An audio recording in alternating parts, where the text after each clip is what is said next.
നമസ്കാരം. NCTV വാർത്തകളിലേക്ക് സ്വാഗതം. ഞാൻ KR ശശികുമാർ. ആദ്യം പ്രധാന വാർത്തകൾ.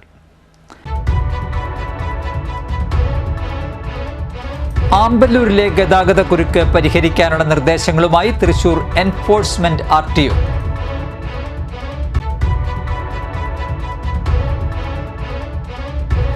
പുതുക്കാട് ദേശീയപാതയോരത്തെ ഫ്ലവർ മിൽ കത്തിനശിച്ചു.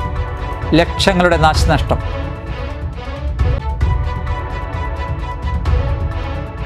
അളഗപ്പനഗർ ഗ്രാമപഞ്ചായത്തിലെ 7-8 വാർഡുകളിലെ പാടശേഖരങ്ങളിൽ കാട്ടുപന്നിക്കൂട്ടം 5 ഏക്കറോളം പടവല കൃഷി നശിപ്പിച്ചു. ദുരിതത്തിലായി മേഖലയിലെ കർഷകർ. തെക്കേത്തുറവ് റെയിൽവേ ഗേറ്റിനു സമീപം വയോധിക ട്രെയിൻ തട്ടി മരിച്ചു. മരിച്ചത് പാഴായി സ്വദേശിനി.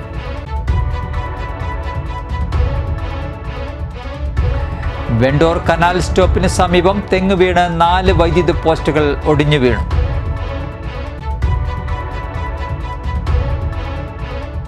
പ്രായപൂർത്തിയാകാത്ത കുട്ടിയോട് ലൈംഗികാതിക്രമം നടത്തിയ കേസിൽ കൊടകര സ്വദേശി അറസ്റ്റിൽ.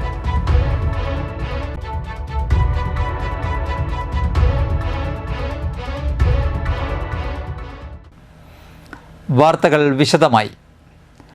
അടിപ്പാത നിർമ്മാണത്തെ തുടർന്ന് ആമ്പല്ലൂരിൽ ദേശീയപാതയിലെ ഗതാഗതക്കുരുക്ക് പരിഹരിക്കാനുള്ള നിർദ്ദേശങ്ങളുമായി RTO തൃശൂർ എൻഫോഴ്സ്മെന്റ് ടീം. കളക്ടറേറ്റിൽ നടന്ന ചർച്ചകളെ തുടർന്നാണ് RTO ഇടപെടൽ. ചാലക്കുടി ഭാഗത്തേക്ക് യാത്രക്കാർ കാത്തുനിൽക്കുന്ന ബസ് കാത്തിരിപ്പ് കേന്ദ്രം പെട്രോൾ പമ്പിന് അപ്പുറത്തേക്ക് താൽക്കാലികമായി മാറ്റി സ്ഥാപിക്കാൻ നിർദ്ദേശിച്ചതായി എൻഫോഴ്സ്മെന്റ് MVA PV ബിജു പറഞ്ഞു. ആമ്പല്ലൂർ അണ്ടർപാസിന്റെ വർക്ക് നടക്കുന്ന സ്ഥലത്ത് നിലവിൽ ഒരു ബസ് സ്റ്റോപ്പ് ഉണ്ടായിരുന്നു. അപ്പോൾ അവിടെ ആളുകൾ ബസ് കാത്തു നിൽക്കുമ്പോൾ ബസ് നിർത്തുന്ന മൂലം മറ്റു വാഹനങ്ങൾക്ക് ട്രാഫിക് ബ്ലോക്ക് ഉണ്ടാകുന്നുണ്ട്. അതുകൊണ്ട് കുറച്ച് സൗകര്യപ്രദമായിട്ടുള്ള കുറച്ചുകൂടി വീതിയുള്ള സർവീസ് റോഡിലേക്ക് മാറ്റി സ്ഥാപിക്കുകയാണ്. ഭാരതിൻ്റെ പമ്പ് കഴിഞ്ഞിട്ട് ഉള്ള സ്ഥലത്ത് ലെഫ്റ്റ് സൈഡിൽ നമ്മൾ ഒരു 2.5 മീറ്റർ വീതിയിൽ ഒരു 6-7 മീറ്റർ ലെങ്ത്തിൽ ടെമ്പററി ഷെഡ് ഉണ്ടാക്കാനാണ് ഹൈവേ അതോറിറ്റിക്ക് നിർദ്ദേശം കൊടുത്തിട്ടുള്ളത്. ഹൈവേയുടെ പണിക്കാർക്ക് നിർദ്ദേശം കൊടുത്തിട്ടുണ്ട്. അതുമാത്രമല്ല റോഡിലെ ഇപ്പോൾ ഇവിടെയുള്ള സർവീസ് റോഡ് സെൻട്രൽ ലൈൻ കൃത്യമായിട്ട് മാർക്ക് ചെയ്യാനും കൂടാതെ ബസ് നിർത്താനുള്ള സ്ഥലം ഒരു ബോക്സായിട്ട് റോഡിൽ തന്നെ മാർക്ക് ചെയ്തിട്ട് ബസ് അവിടെ കൃത്യമായി നിർത്തിക്കാനുള്ള ഒരു സംവിധാനം കൂടി അവർക്ക് നിർദ്ദേശം കൊടുത്തിട്ടുണ്ട്. 2 ദിവസത്തിനകം താൽക്കാലിക ബസ് കാത്തിരിപ്പ് കേന്ദ്രം നിർമ്മിക്കാമെന്ന് ദേശീയപാത പ്രതിനിധികൾ അറിയിച്ചതായി MVA പറഞ്ഞു. നിലവിലെ ബസ് കാത്തിരിപ്പ് കേന്ദ്രം താൽക്കാലികമായി ടാർപോളിൻ ഉപയോഗിച്ച് അടച്ചുകെട്ടി. അടിപ്പാത നിർമ്മാണം നടക്കുന്നതിനാൽ ആമ്പല്ലൂരിൽ സർവീസ് റോഡ് വഴി പരിമിതമായ വീതിയിലൂടെയാണ് വാഹനങ്ങൾ കടന്നു പോകുന്നത്. ഇതിനിടയിൽ ബസ്സുകൾ ആളുകളെ കയറ്റുന്നതിനും ഇറക്കുന്നതിനും തിരക്കിനിടയിൽ നിർത്തുന്നത് വലിയ ഗതാഗതക്കുരുക്ക് വരുത്തിയിരുന്നു. തൃശൂർ ഭാഗത്തു നിന്നും വരുമ്പോൾ ആമ്പൽ ഹോട്ടലിന് മുന്നിലായി സർവീസ് റോഡ് ആരംഭിക്കുന്ന ഭാഗത്ത് വാഹനങ്ങൾക്ക് സർവീസ് റോഡിലേക്ക് സുഗമമായി പ്രവേശിക്കാൻ ദേശീയപാതയ്ക്കും സർവീസ് റോഡിനും ഇടയിൽ ടാർ ചെയ്യാനും നിർദ്ദേശിച്ചു. ആമ്പല്ലൂർ ജംഗ്ഷന് സമീപം സർവീസ് റോഡും ദേശീയപാതയും ചേർന്ന U-ടേണിനോട് ചേർന്ന് ടാറിംഗ് നടത്താനും ഡിവൈഡർ ഏതാനും മീറ്റർ നീക്കം ചെയ്യാനും തീരുമാനിച്ചു. ജംഗ്ഷനോട് ചേർന്ന് ഡ്രൈനേജിന്റെ സ്ലാബ് പ്ലാസ്റ്റിക് വെച്ച് അടച്ച ഭാഗത്ത് ഗ്രില്ല് സ്ഥാപിക്കാനും നിർദ്ദേശിച്ചു. ആദ്യഘട്ടത്തിൽ ഇത്തരം മാറ്റങ്ങൾ വരുത്തി ഗതാഗതക്കുരുക്ക് ഒഴിവാക്കാമെന്നാണ് കരുതുന്നതെന്നും MVA PV ബിജു പറഞ്ഞു. അസിസ്റ്റന്റ് MVAമാരും മോട്ടോർ വാഹന വകുപ്പ് സംഘത്തിലുണ്ടായിരുന്നു. പുതുക്കാട് ദേശീയപാതയോരത്തെ ഫ്ലവർ മിൽ കത്തിനശിച്ചു. പുതുക്കാട് സ്വദേശി താഴത്തെ രാജന്റെ റോയൽ ഫ്ലവർ മില്ലിലാണ് തീപിടിച്ചത്. ചൊവ്വാഴ്ച അർദ്ധരാത്രിയോടെയായിരുന്നു തീപിടുത്തമുണ്ടായത്. 2 നിലകളുള്ള കെട്ടിടത്തിൽ തീ അതിവേഗം ആളിപ്പടർന്നു. യന്ത്ര സാമഗ്രികൾ കത്തിനശിച്ചു. ലക്ഷങ്ങളുടെ നഷ്ടം സംഭവിച്ചിട്ടുണ്ട്. ഷോർട്ട് സർക്യൂട്ടാണ് കാരണമെന്നാണ് പ്രാഥമിക നിഗമനം. സമീപവാസികളാണ് തീ പടരുന്നത് കണ്ട് അഗ്നിരക്ഷാസേനയെ വിവരം അറിയിച്ചത്. പുതുക്കാട് നിന്നും ചാലക്കുടിയിൽ നിന്നും 3 യൂണിറ്റ് അഗ്നിരക്ഷാ സംഘം എത്തിയാണ് തീ അണച്ചത്. 1.5 മണിക്കൂറോളം നീണ്ട പരിശ്രമ ഫലമായാണ് തീ അണയ്ക്കാനായത്.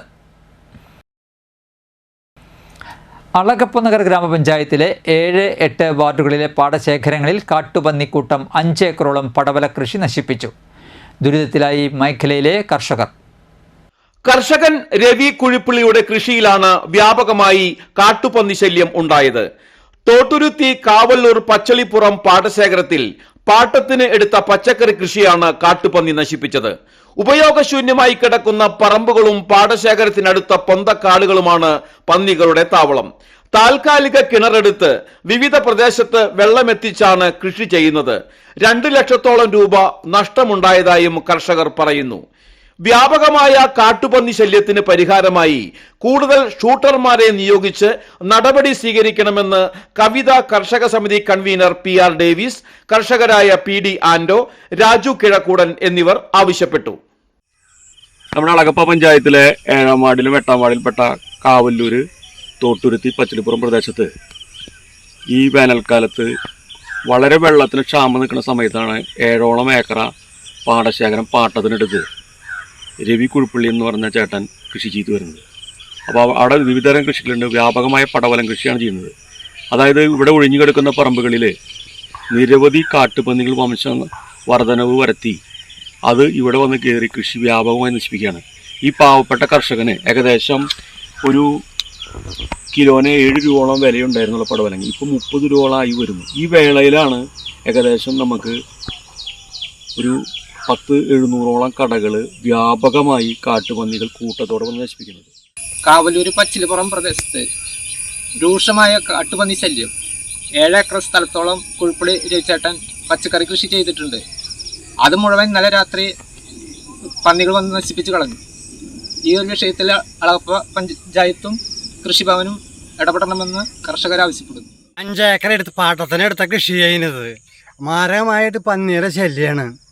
7 ഏറെന്ന് വില, ഇപ്പോൾ വില കൂടിയിട്ടുണ്ട്. 10 ലക്ഷം രൂപ ചെലവുള്ളതാ. തെക്കേത്തുറവ് റെയിൽവേ ഗേറ്റിന് സമീപം വയോധിക ട്രെയിൻ തട്ടി മരിച്ചു.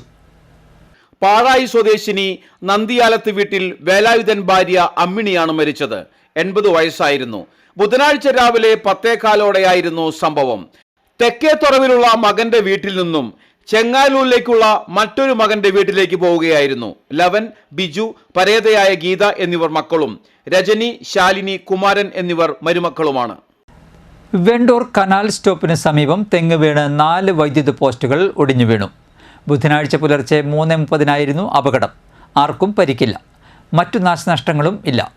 തെങ്ങും വൈദ്യുത പോസ്റ്റുകളും വീടുകളിലേക്ക് ചാഞ്ഞ നിലയിലാണ് കിടന്നിരുന്നത്. ആമ്പല്ലൂരിൽ നിന്നും KSCB അധികൃതരെത്തി പോസ്റ്റുകൾ മാറ്റി സ്ഥാപിച്ചു. പ്രായപൂർത്തിയാകാത്ത കുട്ടിയോട് ലൈംഗികാതിക്രമം നടത്തിയ കേസിൽ കൊടകര സ്വദേശി അറസ്റ്റിൽ.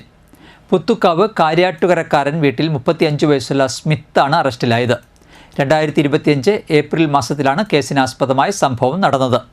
സ്മിത്ത് കുട്ടിയുടെ വീട്ടിൽ അലുമിനിയം ഫാബ്രിക്കേഷൻ പണിക്കെത്തിയപ്പോഴാണ് അതിക്രമം നടത്തിയത്. പ്രതിയെ പോലീസ് കോടതിയിൽ ഹാജരാക്കി റിമാൻഡ് ചെയ്തു. കൊടകരയിലെ ആലപ്പാട്ട് വീട്ടിൽ ലവറന്തിയോസിൻ്റെ മനസ്സിലെ നന്മയുടെ തെളിനീർ നിർധന കുടുംബങ്ങൾക്ക് കുടിനീരാകുന്നു. സഹജീവി സ്നേഹത്തിൻ്റെ പുതിയൊരു അധ്യായം കൂടി കുറിച്ച് ഈ വർഷവും ലവറന്തിയോസ് കുടിവെള്ളത്തിനായി വിഷമിക്കുന്ന 2 കുടുംബങ്ങൾക്ക് സൗജന്യമായി കിണർ നിർമ്മിച്ചു നൽകി. കഴിഞ്ഞ 15 വർഷത്തിനിടെ നിർധനർക്കായി ലവറന്തിയോസ് നിർമ്മിച്ചു നൽകുന്ന 28ാമത്തെ കിണറാണ് ഇപ്പോൾ വട്ടേക്കാട് പ്രദേശത്ത് പണി പൂർത്തിയായി വരുന്നത്. കൊടകര പഞ്ചായത്തിലെ വിവിധ വാർഡുകളിലുള്ള നിർധന കുടുംബങ്ങൾക്കാണ് ഈ 56കാരൻ സൗജന്യമായി കിണർ നിർമ്മിച്ചു നൽകുന്നത്. 25 വർഷത്തോളം മുൻപ് തുടങ്ങിവെച്ച ഈ സൽപ്രവൃത്തി സാധ്യമാവും കാലം വരെ തുടരാനാണ് ലവറന്തിയോസിന്റെ തീരുമാനം. കൊടകര പഞ്ചായത്തിൽപ്പെട്ട പല വാർഡുകളിലായിട്ട് ഏകദേശം 28ലധികം കുടുംബങ്ങൾക്കായിട്ട് കിണറുകൾ തികച്ചും സൗജന്യമായിട്ട് തന്നെ ചെയ്തു കൊടുക്കുന്നത്. ഈ കിണറുകളെല്ലാം ചെയ്യുമ്പോഴേ ഒരു പ്രത്യേകതയുണ്ട്. എത്ര എണ്ണം ചെയ്തു എന്നുള്ളതല്ല, ഇതിൽ മതം നോക്കിയിട്ടോ ജാതി നോക്കിയിട്ടോ അതല്ലെങ്കിൽ രാഷ്ട്രീയ പാർട്ടികൾ നോക്കിക്കൊണ്ടോ ഒരു കുടുംബത്തിനും ഒരു കിണറും നമ്മൾ കൊടുത്തില്ല. മറിച്ച് ഏറ്റവും അർഹതപ്പെട്ട കുടുംബങ്ങൾക്കാണ് ഈ കിണറുകളെല്ലാം ചെയ്യുന്നത്. ഇതിപ്പോ കൊടകര പഞ്ചായത്തിലെ വട്ടേക്കാട് എന്ന് പറയുന്ന പ്രദേശത്താണ് ഇപ്പോൾ ഇത് നടന്നുകൊണ്ടിരിക്കുന്നത്. ഓരോ വാർഡിലെയും മെമ്പർമാർ ആവശ്യപ്പെടുന്നതിനനുസരിച്ച് ഓരോ വർഷവും 2-3 കിണറുകളാണ് ചെയ്തുകൊണ്ടിരിക്കുന്നത്. കൊടകര ടൗണിൽ സൂപ്പർ മാർക്കറ്റ് നടത്തുന്ന ഇദ്ദേഹം തന്റെ വരുമാനത്തിലെ ഒരു ഭാഗമാണ് കിണർ നിർമ്മിച്ചു നൽകാനായി മാറ്റിവെക്കുന്നത്. അമ്മ വെറോണിക്കയാണ് ലവറന്തിയോസിന്റെ ഈ വേറിട്ട സൽപ്രവൃത്തിയിലേക്ക് കൈപിടിച്ചു നടത്തിച്ചത്. 25 വർഷത്തോളം സൗദിയിലായിരുന്ന ലവറന്തിയോസ് ഒരിക്കൽ നാട്ടിലെത്തിയപ്പോൾ അയൽവാസിയായ ഒരു വീട്ടമ്മ കിണർ നിർമ്മിക്കാനായി സാമ്പത്തിക സഹായം തേടിയെത്തി. സാധ്യമായ ഒരു തുക നൽകിയെങ്കിലും കിണർ നിർമ്മാണത്തിന് ആവശ്യമായ പണം തികയാതെ വന്നതിനാൽ ആ നിർധന കുടുംബത്തിന്റെ കിണർ നിർമ്മാണം നടന്നില്ല. ഇതറിഞ്ഞ വെറോണിക്ക മകനോട് അവർക്കൊരു കിണർ നിർമ്മിച്ചു നൽകാൻ നിർദ്ദേശിക്കുകയായിരുന്നു. പിന്നീട് എല്ലാ വർഷവും വേനൽക്കാലത്ത് നിർധനർക്ക് കിണറുകൾ നിർമ്മിച്ചു നൽകി തുടങ്ങി. 2 വർഷം മുൻപ് മരിച്ച അമ്മ വെറോണിക്കയുടെ ഓർമ്മയ്ക്കായാണ് ഇപ്പോൾ ലവറന്തിയോസ് കുടുംബങ്ങൾക്ക് കിണർ നിർമ്മിച്ചു നൽകുന്നത്. കൊടകര പഞ്ചായത്ത് പരിധിയിൽ സ്വന്തമായി ഭൂമിയുള്ള കുടുംബങ്ങളെയാണ് ഇതിനായി തിരഞ്ഞെടുക്കുന്നത്. അടുത്തടുത്ത് താമസിക്കുന്ന കുടുംബങ്ങൾക്ക് ഉപയോഗിക്കാൻ കഴിയുന്ന വിധത്തിൽ അതിർത്തിയിലും കിണർ കുഴിച്ചു കൊടുക്കുന്നുണ്ട്. ജനപ്രതിനിധികളോ പൊതുപ്രവർത്തകരോ ചൂണ്ടിക്കാണിച്ചു തരുന്ന കുടുംബങ്ങൾക്കാണ് കിണറുകൾ നിർമ്മിച്ചു കൈമാറാറുള്ളത്. കക്ഷി രാഷ്ട്രീയമോ ജാതിമത ചിന്തകളോ ഇല്ലാതെയാണ് ഈ സൽപ്രവൃത്തി. കുടിവെള്ളത്തിന് വിഷമിക്കുന്ന തങ്ങൾക്ക് കിണർ നിർമ്മിച്ചു നൽകിയ ലവറന്തിയോസ് ചേട്ടനോട് ജീവിതകാലം മുഴുവൻ തങ്ങൾ കടപ്പെട്ടിരിക്കുമെന്ന് വട്ടേക്കാടുള്ള വീട്ടമ്മ പറഞ്ഞു. ചേട്ടനെ മറക്കാൻ പറ്റില്ല. ഒരു ദൈവത്തിൻ്റെ ഇതിൻ്റെ പോലെയാണ് ഞങ്ങൾക്ക്. അന്നവും വെള്ളം നമുക്ക് ഏറ്റവും പുണ്യമുള്ള കാര്യം. ഇവിടെ കുറേ കൊല്ലങ്ങളായിട്ട് വെള്ളം ഇല്ലാണ്ട് ഞങ്ങൾ കുറേ ബുദ്ധിമുട്ടൊക്കെ അനുഭവിച്ചു. അപ്പോൾ ഞങ്ങളുടെ മെമ്പർ വഴിയായിട്ടാണ് ഈ ചേട്ടനെ ഞങ്ങൾ പരിചയപ്പെട്ടത്. ഞങ്ങളുടെ മെമ്പർ പറഞ്ഞിട്ട് 2 വീട്ടുകാർക്കും ഒരു വെള്ളത്തിന് ഞങ്ങളുടെ മെമ്പർ ഈ ചേട്ടനെ അറിയും പറഞ്ഞ കാരണം ഒരു വെള്ളത്തിൻ്റെ ഇത്. അപ്പോൾ ഈ ചേട്ടൻ വളരെ പുണ്യകാരിയാണ്. ഒരു വെള്ളം പറയുന്നത് നമുക്ക് ഏറ്റവും ഉള്ള പുണ്യകാര്യമാണ്. പേരുപോലെ തന്നെ ലവറന്തിയോസിന്റെ സേവന മനോഭാവവും വേറിട്ടതാണ്. പാവപ്പെട്ടവർക്ക് കുടിവെള്ളം നൽകാൻ കിണർ നിർമ്മിച്ചു നൽകി വരുന്ന ലവറന്തിയോസിനെ വർഷങ്ങൾക്ക് മുൻപ് കൊടകരയിലെ മിനി സിവിൽ സ്റ്റേഷൻ ഉദ്ഘാടനത്തിനെത്തിയ മുഖ്യമന്ത്രി പിണറായി വിജയൻ വേദിയിൽ ആദരിച്ചതും ഇരിങ്ങാലക്കുട ബിഷപ്പ് മാർ പോളി കണ്ണൂക്കാടിൽ നിന്നും അനുമോദനം ഏറ്റുവാങ്ങിയതും ജീവിതത്തിൽ ലഭിച്ച ഏറ്റവും വലിയ ബഹുമതികളായി ലവറന്തിയോസ് കാണുന്നു. വെള്ളമില്ലാത്തൊരു കാലം എന്ന് പറഞ്ഞാൽ നമുക്ക് കുറച്ച് ദിവസം കഴിഞ്ഞ് നമ്മൾ ഈ ലോകത്തോട് തന്നെ വിടുക. അതാണ് ഇതിന്റെ പ്രത്യേകത. ഈ കുടുംബങ്ങൾക്ക് ഞാൻ ഈ ഭൂമിയിൽ നിന്ന് പോയി കഴിഞ്ഞാലും ഈ കിണർ കിട്ടിയ കുടുംബങ്ങളെല്ലാം വല്ലപ്പോഴും തന്നെ നമ്മൾ ഓർക്കാനുള്ള ഒരു അവസരം കൂടി അവർക്ക് കിട്ടും. നമ്മൾ ചെയ്തു കഴിഞ്ഞു. അപ്പൊ ഒരു 29-ാമത്തെയാണ്. അതിൽ കൂടുതലായിട്ടുള്ളൂ. ഇനിയും കിണറുകൾ ഇപ്പൊ ചെയ്യാൻ പോവാണ്. ഞാൻ ആരുടെയും പേരുകളൊന്നും ഇതുവരെ എന്റെ ഡയറിയിലെ കാര്യത്തിലൊന്നും എഴുതി വെക്കാറില്ല. കാരണം കൊടകര ആലപ്പാട്ട് വീട്ടിൽ നിക്കളാവോസിന്റെ മകനായ ലവറന്തിയോസിന്റെ ഈ വേറിട്ട കാരുണ്യ പ്രവർത്തനത്തിന് ഭാര്യ പ്രസിയും വിദേശത്തുള്ള മക്കൾ അക്കീനയും സ്വദേശം പൂർണ്ണ പിന്തുണയാണ് നൽകി വരുന്നത്. വട്ടേക്കാട് ഇപ്പോൾ നിർമ്മാണം നടന്നുകൊണ്ടിരിക്കുന്ന കിണർ പൂർത്തീകരിച്ച ശേഷം കാലവർഷം തുടങ്ങും മുൻപേ മറ്റൊരു കുടുംബത്തിനു കൂടി കിണർ നിർമ്മിച്ച് സമ്മാനിക്കാനുള്ള തയ്യാറെടുപ്പിലാണ് ലവറന്തിയോസ്. ജെൻഡർ ഈക്വാലിറ്റി യൂണിവേഴ്സൽ ഗെയിംസ് അത്ലോ ക്ലബ് അസോസിയേഷൻ ആലപ്പുഴയിൽ സംഘടിപ്പിച്ച മിക്സഡ് അയേൺ ഗെയിം 2025 ചെമ്പുച്ചിറ സ്വദേശിനി ദീപ ഗോപാൽ സ്വർണ്ണ മെഡൽ നേടി. 40 വയസ്സിന് മുകളിലുള്ള വനിതകൾക്കായുള്ള വെയ്റ്റ് ലിഫ്റ്റിംഗിലാണ് ഇവർ 1ാം സ്ഥാനം നേടിയത്. ചെമ്പുച്ചിറയിലെ അധ്യാപക ദമ്പതികളായ ഗോപാലൻ്റെയും ദേവയാനിയുടെയും മകളാണ് ദീപ ഗോപാൽ. ഒരാഴ്ച മുമ്പ് എറണാകുളത്ത് നടന്ന പാൻ ഇന്ത്യ മാസ്റ്റേഴ്സ് ചാമ്പ്യൻഷിപ്പിൽ ഇവർ ഇരട്ട സ്വർണം കരസ്ഥമാക്കിയിരുന്നു.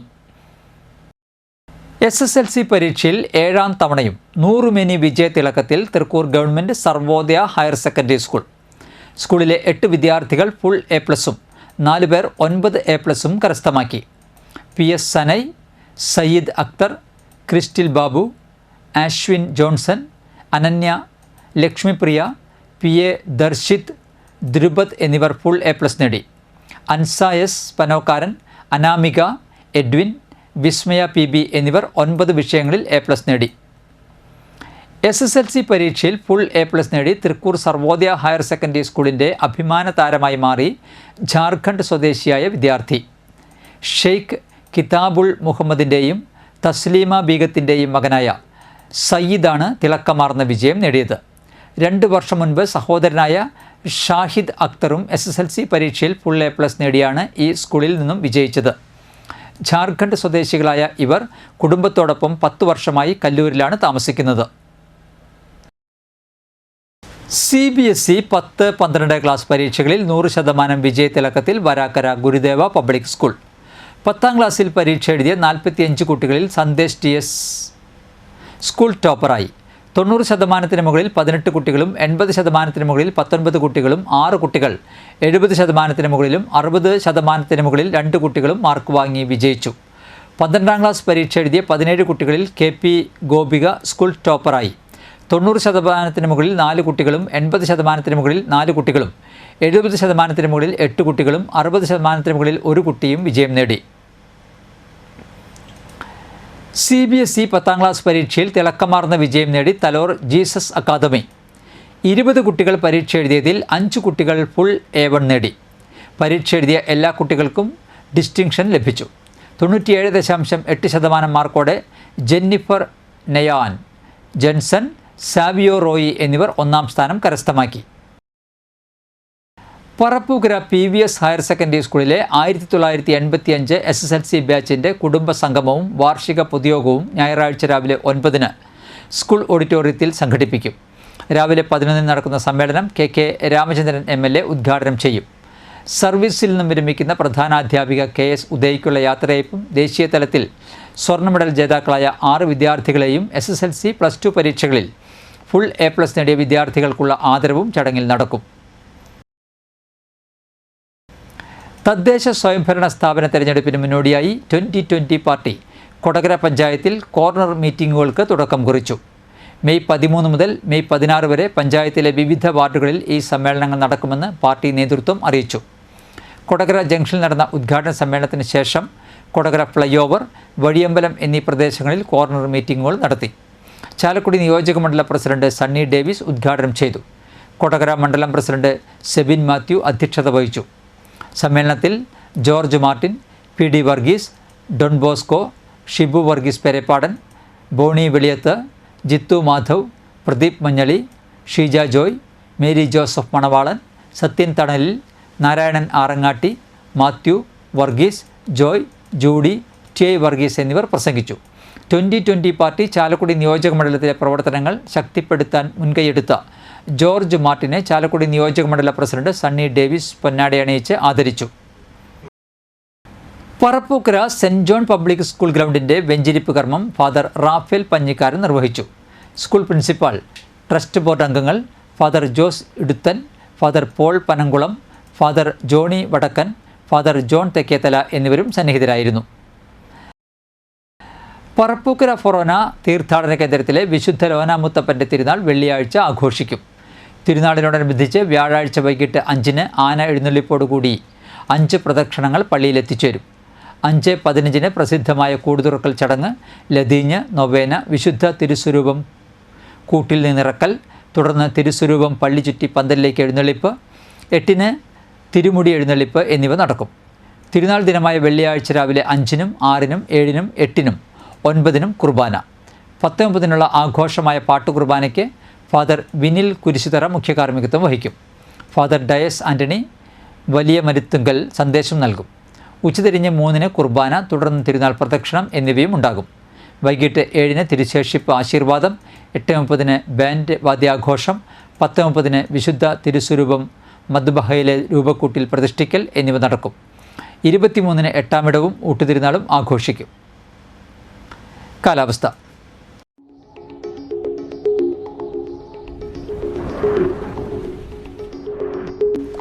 കൂടിയ താപനില 32 ഡിഗ്രി സെൽഷ്യസ്, കുറഞ്ഞ താപനില 25 ഡിഗ്രി സെൽഷ്യസ് രേഖപ്പെടുത്തി. പൊതുവിദ്യാഭ്യാസ വകുപ്പ് Puthukkad government vocational higher secondary സ്കൂളിൽ ആരംഭിക്കുന്ന നൈപുണ്യ വികസന കോഴ്സിലേക്ക് അപേക്ഷകൾ ക്ഷണിക്കുന്നു. Electric vehicle service technician, junior telecom data analyst എന്നീ കോഴ്സുകളാണ് പഠിപ്പിക്കുന്നത്. 10ാം ക്ലാസ് പാസ്സായ 15-നും 23-നും ഇടയിൽ പ്രായമുള്ള കുട്ടികൾക്ക് അപേക്ഷിക്കാം. സംവരണ വിഭാഗത്തിന് ഉയർന്ന പ്രായപരിധിയിൽ ഇളവുണ്ടായിരിക്കും. കോഴ്സ് ഫീസ് തികച്ചും സൗജന്യമാണ്. ക്ലാസുകൾ പൊതു അവധി ദിവസം മാത്രമായിരിക്കും. കൂടുതൽ വിവരങ്ങൾക്ക് ഇനി പറയുന്ന ഫോൺ നമ്പറിൽ ബന്ധപ്പെടുക. നമ്പർ 9061612224. ദേശീയ ആരോഗ്യ ദൗത്യത്തിന് കീഴിൽ ഓഡിയോളജിസ്റ്റ് തസ്തികയിൽ താൽക്കാലിക നിയമനം നടത്തുന്നു. ഓഡിയോളജി ആൻഡ് സ്പീച്ച് ലാംഗ്വേജ് പാത്തോളജിയിൽ ബിരുദവും RCI രജിസ്ട്രേഷനും പ്രവൃത്തി പരിചയമുള്ള 40 വയസ്സിന് താഴെയുള്ളവർക്ക് അപേക്ഷിക്കാം. അപേക്ഷ സമർപ്പിക്കുന്നവർ ജനനത്തീയതി, യോഗ്യത, രജിസ്ട്രേഷൻ സർട്ടിഫിക്കറ്റ്, പ്രവൃത്തി പരിചയം തെളിയിക്കുന്ന രേഖകളുടെ പകർപ്പ്, ബയോഡാറ്റ എന്നിവ സഹിതം നേരിട്ടോ തപാൽ മുഖേനയോ മെയ് 21-ന് വൈകിട്ട് 5 മണിക്ക് മുൻപായി ആരോഗ്യ കേരളം തൃശ്ശൂർ ഓഫീസിൽ അപേക്ഷ സമർപ്പിക്കേണ്ടതാണ്. കൂടുതൽ വിവരങ്ങൾക്ക് 0487232584 എന്ന ഫോൺ നമ്പറിൽ ബന്ധപ്പെടുക. ഇന്നത്തെ സ്വർണ്ണവില.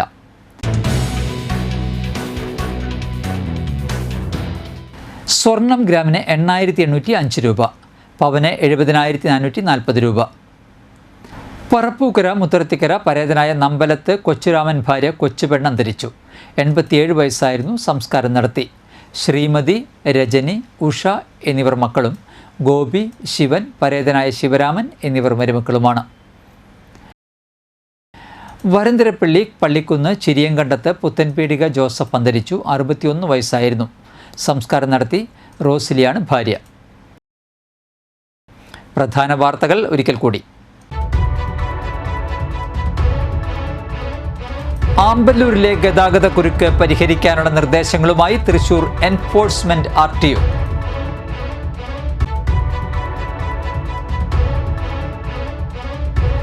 പുതുക്കാട് ദേശീയപാതയോരത്തെ ഫ്ലവർ മിൽ കത്തിനശിച്ചു. ലക്ഷങ്ങളുടെ നാശനഷ്ടം.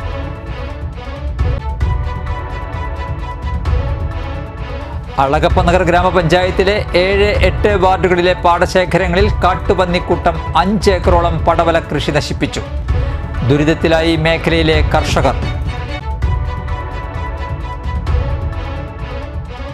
തെക്കേത്തുറവ് റെയിൽവേ ഗേറ്റിനു സമീപം വയോധിക ട്രെയിൻ തട്ടി മരിച്ചു. മരിച്ചത് പാഴായി സ്വദേശിനി.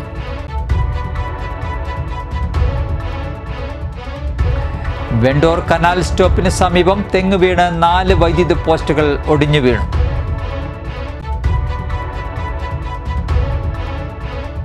പ്രായപൂർത്തിയാകാത്ത കുട്ടിയോട് ലൈംഗികാതിക്രമം നടത്തിയ കേസിൽ കൊടകര സ്വദേശി അറസ്റ്റിൽ.